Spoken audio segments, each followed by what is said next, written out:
Ishulli mahnitës në Wales që t'jep mundësin të jetosh falas nëse jeni të gatshëm të numëroni zogjt. Një mundësi e rrallë për vullnetarët për të jetuar në një ishull të largët dhe të mbrojtur, po ofrohet në Wales në këmbim të pjesëmarrjes në programe të regjistrimit të zogjve të detit me qëllim kryesor të monitorimit të zogjve të rrezikuar.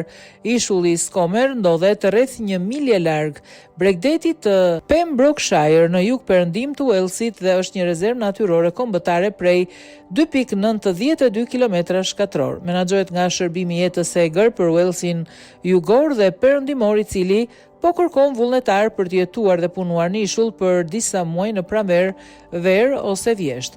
Menaxhimi i vizitorëve të ishullit. Menaxheri i vizitorëve të ishullit Rob Knott tha se zogjt e vegjël janë zogjë absolutisht ikonik dhe numërimi i tyre është një proces i kërkuar. Vullnetarët e ndajnë ishullin në sektor dhe fillojnë të numërojnë rreth 2 orë para perëndimit të diellit kur shumica e zogjve janë në tokë. Duke përdorur mjetet posaçme matse dore, ata regjistrojnë ata që është në tokë, në det dhe në ajër.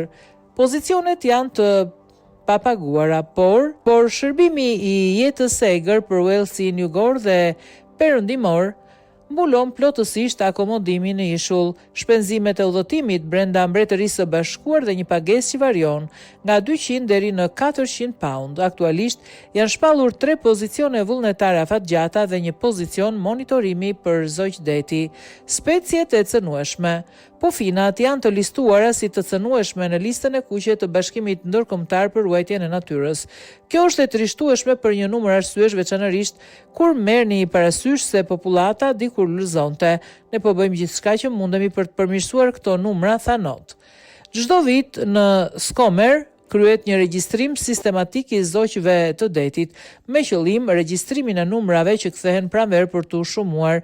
Vitin e kaluar u regjistrua një numër rekord prej 43.626 pufina, pavarësisht një rënje të shpejtë popullatave në gjithë botën. Kjo rritje lidhet me bollukun e ushqimit në zonën më të gjerëdetare dhe mungesën e grabitqarve si minj dhe dhelprat. Ishulli është gjithashtu shtëpia e rreth 350.000 çifteve të çiftëzimit të zogjve të detit, manx, si dhe mijëra zogjve të vegjël të cilët janë gjithashtu specie të rralla zogjsh në rajonin e gjerë të Atlantikut.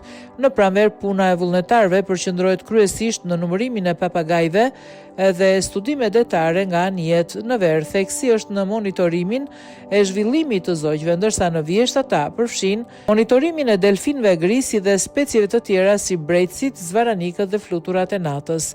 Kushtet e jetesës. Vullnetarët punojnë për rreth 3 muaj nga fundi i marsit deri në fund të shtatorit, ndërsa monitoruesi i zogjve të detit do të jetë i punësuar nga 23 maj deri në 23 qershor.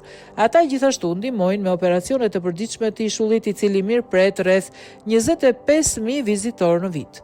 Scomer nuk ka dyqane dhe vizitorët duhet të mbajnë ushqimin dhe furnizimet e tyre, nuk ka banor të përhershëm, por stafi sezonal jeton atje për rreth 9 muaj të vitit.